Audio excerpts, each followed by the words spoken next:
आज हम लोग एक बहुत ही अहम विषय पे बात करने जा रहे हैं। वो है एमएसएमई क्षेत्र के बारे में। एमएसएमई क्षेत्र जो भारत के अर्थनीति और आर्थिक विकास का सबसे बड़ा और सबसे सुयोग पहिया है, उसको और अग्रसर और प्रगतिशील बनाने के लिए बहुत सारे कदम उठाने की आवश्यकता है। हमें ये कहते हुए बहुत गर्व है कि हमारी भारत सरकार ने इस क्षेत्र में बहुत सारे कदम उठाए हैं और एमएसएमई को आगे बढ़ाने के लिए, प्रोत्साहित करने के लिए बहुत सारी अच्छी अच्छी नीतियां भी बनाई है। लेकिन इस क्षेत्र में मध्यम वर्ग के कारोबारियों को और सशक्त बनाने के लिए और कुछ बदलाव लाने की ज़रूरत है। साथियों, एमएसएमई एक ऐसा क्षेत्र है जो भारतवर्ष में 60% लोगों को नौकरियां प्रदान करता है एवं नौकरियां उत्पन्न करता है। यह क्षेत्र भारत की 5 ट्रिलियन इकोनॉमी का जो स्वप्न है उसको पूरा करने में बहुत ही अहम योगदान प्रदान करने वाला क्षेत्र है। हाल ही में हमारे सर्वोच्चतम न्यायालय सुप्रीम कोर्ट ऑफ इंडिया ने भी इस क्षेत्र के लिए एक बहुत ही अच्छा जजमेंट दिया है।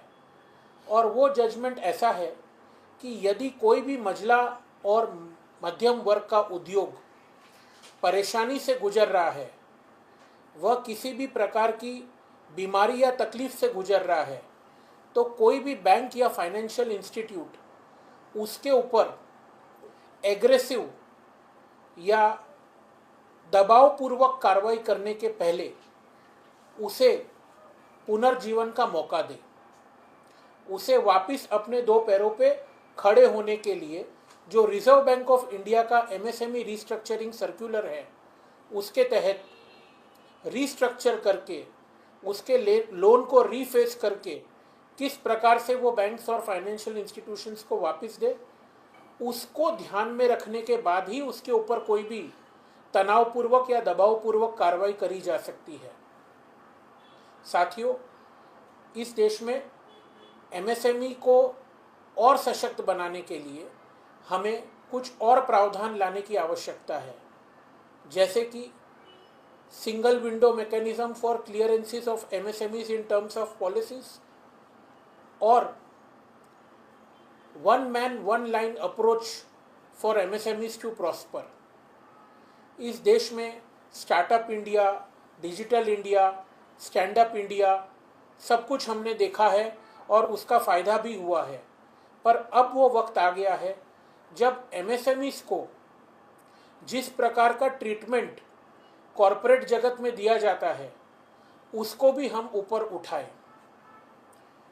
एमएसएमईज भारत की आन शान और जान है, क्योंकि हर बड़ा उद्योग बड़ा इसीलिए है क्योंकि उसके साथ कुछ एमएसएमईज जुड़े हुए हैं और वो एमएसएमईज उसके ऊपर उसे सही टाइम पे प्रोडक्ट माल सप्लाई करते हैं, सर्विसेज सप्लाई करते हैं और एड्स टू ट्रेड अवेलेबल करवाते हैं। साथियों, भारत की इस 5 ट्रिलियन इकोनॉमी को आगे बढ़ाने के लिए और जल्दी प्राप्त करने के लिए हमें यह भी नहीं भूलना होगा कि इस देश का जो लीगल लैंडस्केप है, जिसको हम न्यायिक ढांचा कहते हैं, उसका भी बहुत बड़ा योगदान है।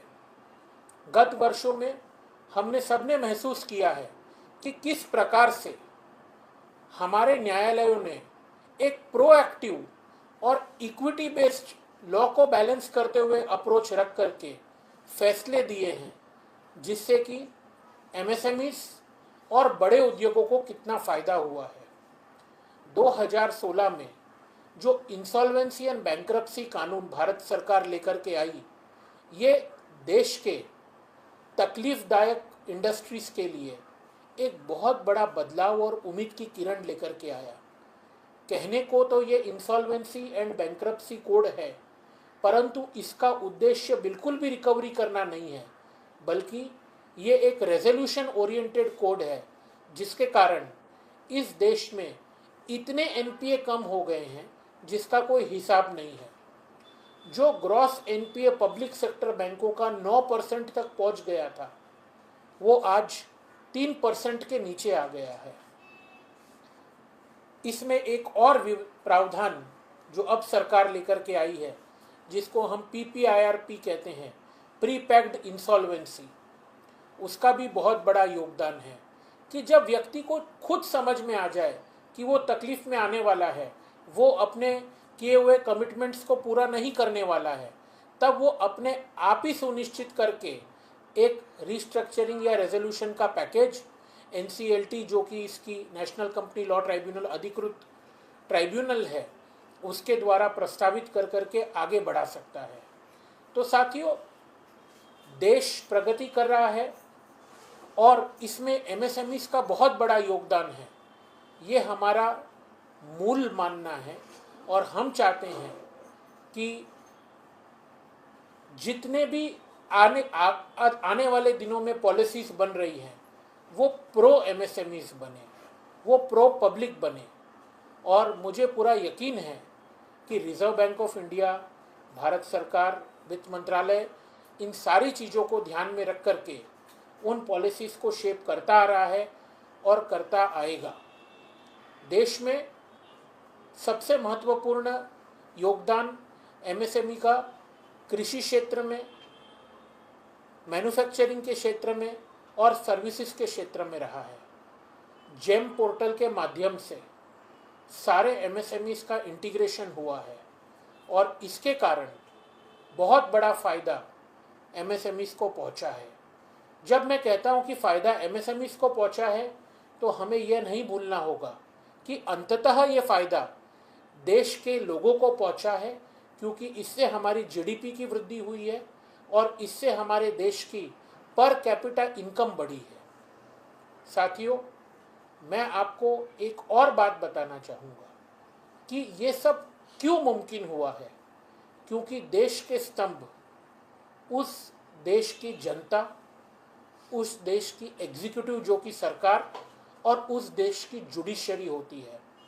आज हम देख रहे हैं कि हमारी सरकार की नीतियों के कारण ये सारी चीज़ों में एक एकमेव समन्वय हुआ है, जिसके कारण ये मुमकिन हुआ है। साथियों, हम ये कहना चाहेंगे कि एमएसएमई क्षेत्र को और आगे बढ़ाना हमारी जिम्मेदारी है। मझोले उद्योग आज आगे बढ़ेंगे तभी वो कल बड़े उद्योग बनेंगे।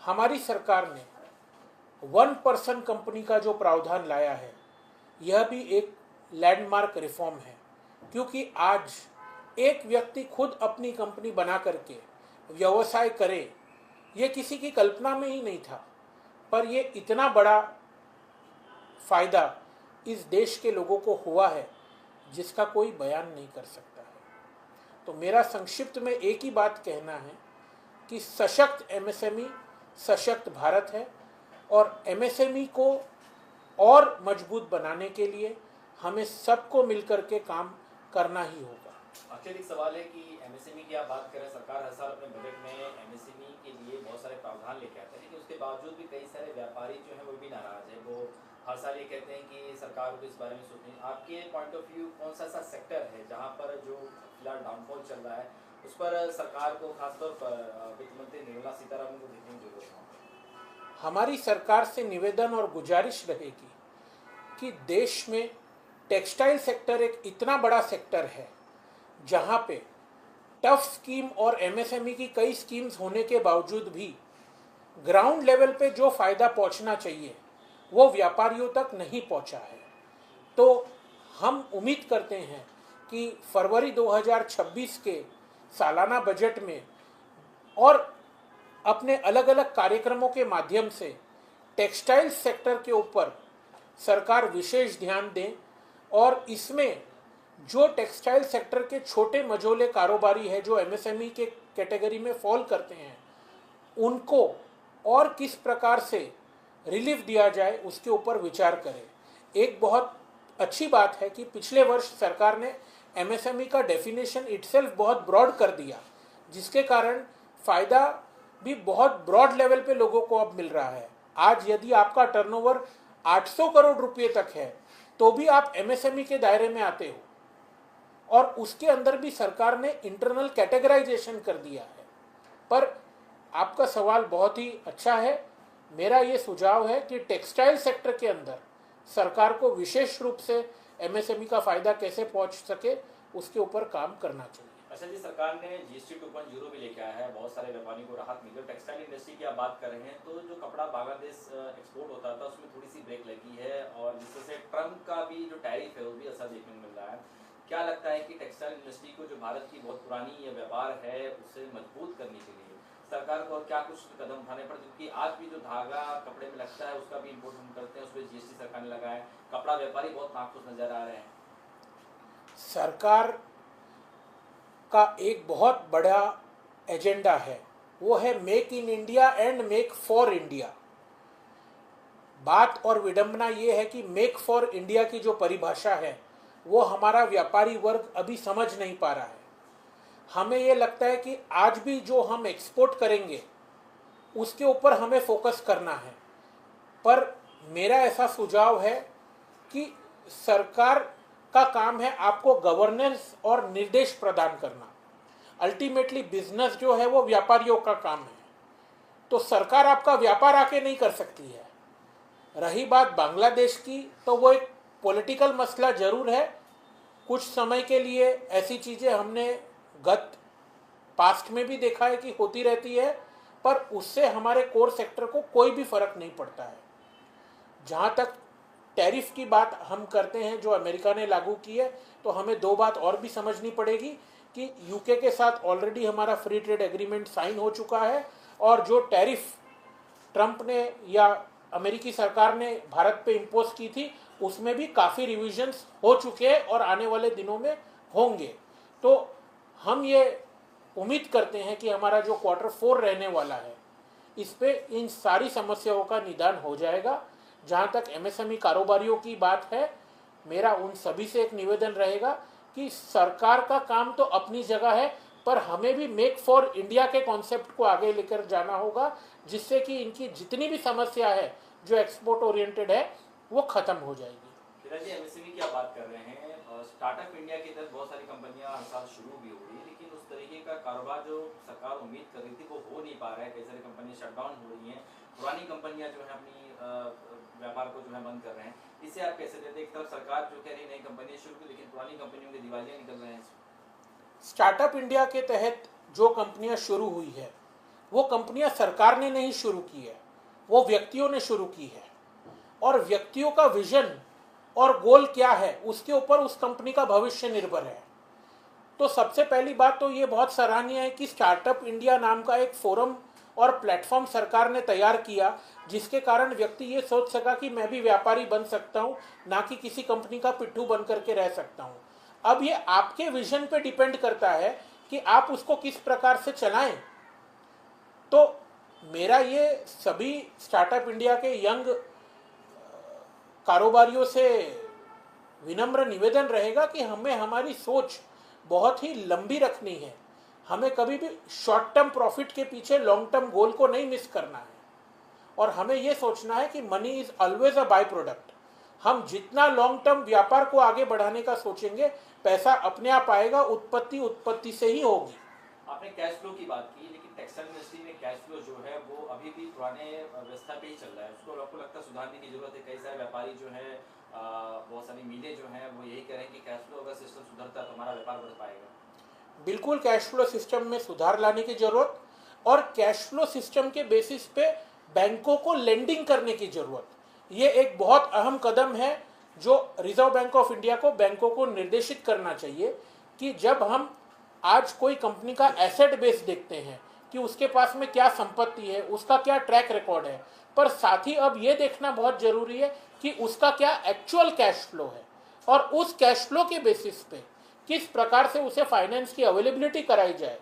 किस प्रकार से उस फाइनेंस की अवेलेबिलिटी स्ट्रक्चर्ड रूप में लगाई जाए व्यापार के अंदर में, वो देखने की ज्यादा जरूरत है। लास्ट 5 ईयर में आप कैसे देखते हैं व्यापार को, क्योंकि आफ्टर कोविड बहुत सारी कंपनियां शटडाउन हुई थी और प्रीवियस जो गवर्नमेंट थी, बहुत सारे व्यापारी कहते हैं कि 14 से पहले व्यापार करना बहुत अच्छा होता था, हमें मुनाफा होता था, लेकिन इसमें जीएसटी की मार है और बहुत सारे ऐसे चीज़ें हैं जिससे व्यापार करना बहुत मुश्किल हो गया है। मेरा ऐसा मानना है कि कोरोना काल के बाद में व्यापार करने का तरीका और व्यक्ति की सोच और जीने का तरीका दोनों बदल गया है। तो हमें ये समझना होगा कि किस प्रकार से लोगों के सोच में बदलाव आया है। रही बात 2014 के पहले की और आज की, तो हमें सबको पता है कि किस पॉलिसी पैरालिसिस के दौर से हम आज एक अग्रसर भारत की तरफ आगे बढ़े हैं। ये किसी व्यक्ति या किसी व्यापारी की सोच हो सकती है, लेकिन मेरा ऐसा मानना है कि जीएसटी के लागू करने से एक विश्व स्तरीय पे लैंडमार्क रिफॉर्म भारत सरकार लेकर के आई है और इतने सारे टैक्स जो अलग अलग राज्यों में, अलग अलग प्रांतों में, अलग अलग कमोडिटी पे अलग अलग रूप से लगाए गए हैं, उन सबको यूनिफॉर्म किया है भारत सरकार ने। और हमें यह भी मानना पड़ेगा कि अकेली भारत सरकार ने नहीं किया है, चाहे किसी भी राजनीतिक पार्टी की सरकार किसी भी राज्य में हो, हर सरकार ने जीएसटी काउंसिल में पार्टिसिपेट करके ये यूनानिमसली इसको पारित किया है। जीएसटी काउंसिल में मीटिंग हुई थी कुछ दिन पहले, उसमें भी बहुत सारे व्यापारी जो हैं, खासतौर पर मेटल व्यापारी, ये कह रहे हैं कि जो 18% जीएसटी से कम करेंगे तो शायद उनका भी व्यापार बढ़ सकता है। इसे आप कैसे देखते हैं, क्योंकि टेक्सटाइल इंडस्ट्री पहले ही मार झेल रहा है, अब आपको लगता है कि मेटल व्यापारी जो साउथ बॉम्बे में है, बहुत बड़ा कारोबार करता है क्योंकि हर चीज़ में मेटल का उपयोग होता है, उस व्यापार को कैसे देखते हैं, क्योंकि उसकी भी व्यवस्था इस वक्त उतनी अच्छी नहीं जितनी पहले हुआ करती थी। तो सबसे पहली बात तो ये है कि जो जीएसटी शुल्क आपके ऊपर लग रहा है उसका रिबेट और उसका आईटीसी भी आपको अवेलेबल हो रहा है। तो ऐसा नहीं है कि उस जीएसटी की मार किसी ट्रेडर या कारोबारी पे पड़ रही है। आती है बात आपके कैश फ्लो के ऊपर में, उस कैश फ्लो को ठीक करने का काम आपका है, आपके व्यापार का है, और आप किस प्रकार से उसको अपने व्यापार में ढालते हो उसका है। ये बात सच है कि जीएसटी 2.0 के बाद में एक बम्पर जीएसटी रिलीफ भारत सरकार लेकर के आई है और भी आगे संशोधन होना चाहिए। हम सभी की यही मांग भी रहती है और इच्छा भी रहती है। तो और हमें पूरी उम्मीद है कि आने वाली जीएसटी काउंसिल की मीटिंग में जरूर इसके ऊपर सरकार विचार करेगी। बहुत बहुत धन्यवाद। अभी एक करिश्मा कपूर वाला